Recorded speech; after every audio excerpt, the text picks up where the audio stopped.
Next topic types of aquifers. So మనకు ఈ aquifers 2 types అయితే ఉన్నాయి. So first one is unconfined aquifer, second one is confined aquifer. So first one ఈ unconfined aquifer చూసుకుంటే దీన్నే మనం వాటర్ టేబుల్ aquifer అని కూడా అంటాం. So where water flows by gravity. So ఈ అన్కన్ఫైన్డ్ aquiferలో వాటర్ అనేది గ్రావిటీని బేస్ చేసుకొని ఫ్లోయింగ్ అనేది జరుగుతుంది. Next one confined aquifer. So దీన్ని మనం ఆర్టిషియన్ aquifer అని కూడా అంటాం. Wear water flow under pressure. So మనకు ఈ కన్ఫైన్డ్ aquifer, సో మనకు పేరులోనే ఉంది కన్ఫైన్డ్.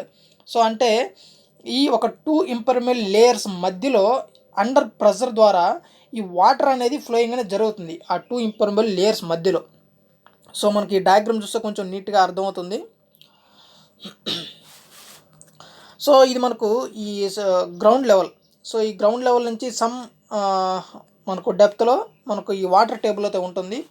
సో ఇది వచ్చి మనకు ఈ గ్రౌండ్ వాటర్ టేబుల్ నుంచి ఇది ఇంపర్మియబుల్ లేయర్. సో ఇవన్నీ ఇంపర్మియబుల్ లేయర్స్. సో ఈ మధ్యలో ఉండేది ఈ ఏరియా మొత్తం ఈ పర్మియబుల్ లేయర్స్. సో మనకు P means permeable layer, I means impermeable layers. So ఇక్కడ చూసుకుంటే సో ఇది కన్ఫైన్డ్ aquifers. అంటే మనకు ఓన్లీ ఒక బాటమ్ సైడ్లోనే ఇంపర్మియబుల్ లేయర్ ఉంటుంది, టాప్ సైడ్లో మనకు ఎటువంటి లేయర్ అనేది ఇంపర్మియబుల్ లేయర్ అనేది ఉండదు. సో అది కన్ఫైన్డ్ aquifer. ఫ్లో అక్కడ ఏంటంటే వాటర్ ఫ్లోయింగ్ అనేది ఓన్లీ గ్రావిటీ ద్వారా అయితే జరుగుతుంది.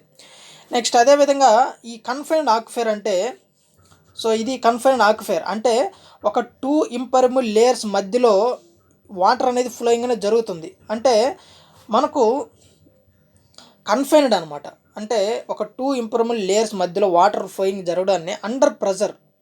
సో 2 ఇంపర్మియబుల్ లేయర్స్ మధ్య వాటర్ అనేది ఫ్లోయింగ్ అనేది ప్రెజర్ ద్వారా ఫ్లోయింగ్ అనేది జరుగుతుంది కాబట్టి దాన్ని మనం కన్ఫైన్డ్ aquifers తీసుకుంటాం.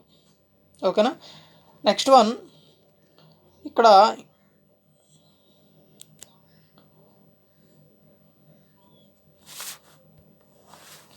ఒక పర్చేజ్డ్ వాటర్ టేబుల్ అనేది మనం ఇక్కడ చూసుకుంటే సో మనకు వాటర్ టేబుల్ అనేది కింద ఉంటుంది.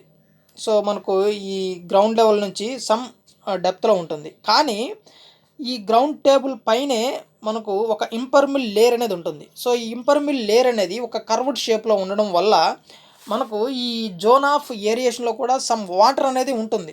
సో ఈ వాటర్ వచ్చి ఈ ఇంపర్మియబుల్ లేయర్స్ మధ్యలో సో ఈ కర్వ్డ్ షేప్ని బేస్ చేసుకొని ఇక్కడ ఫిల్ అవుతుంది. సో దీన్ని మనం పర్చేస్డ్ వాటర్ టేబుల్ అని అంటాం అనమాట. ఓకేనా. ఈ ఇంపర్మియబుల్ లేయర్, సో ఈ ఇంపర్మియబుల్ లేయర్ అనేది ఒక కర్వ్డ్ షేప్ వచ్చినప్పుడు అక్కడ వాటర్ స్టోరేజ్ అయ్యే విధంగా ఆ స్ట్రక్చర్ ఉంటుంది కాబట్టి సో అక్కడ వాటర్ స్టోర్ అవుతుంది. దాన్ని పర్చేస్డ్ వాటర్ టేబుల్ అని కూడా అంటాం అనమాట. సో ఇది టైప్స్ ఆఫ్ aquifers గురించి. సో మేజర్గా కన్ఫైన్డ్, అన్కన్ఫైన్డ్. సో అన్కన్ఫైన్డ్లో వచ్చి ఓన్లీ కింద వరకే మనకు ఇంపర్మియబుల్ లేయర్ ఉంటుంది. ఓన్లీ కింద వరకే ఇంపర్మియబుల్ లేయర్ ఉంటుంది. సో టాప్లో వచ్చి ఫ్రీగా ఉంటుంది. సో వాటర్ అనేది అక్కడ గ్రావిటీని బేస్ చేసుకొని ఫ్లోయింగ్ అనేది జరుగుతుంది. కానీ కన్ఫైన్డ్ aquifers 2 ఇంపర్మియబుల్ లేయర్ మధ్యలో వాటర్ అనేది ఫ్లోయింగ్ అనేది ఉంటుంది అండర్ ప్రెషర్. సో దీన్ని మనం కన్ఫైన్డ్ aquifer అని అంటాం. సో ఇది టైప్స్ ఆఫ్ aquifers గురించి. Okay guys, if you like this video please like my video and don't forget to subscribe to my channel. Okay guys, thank for watching.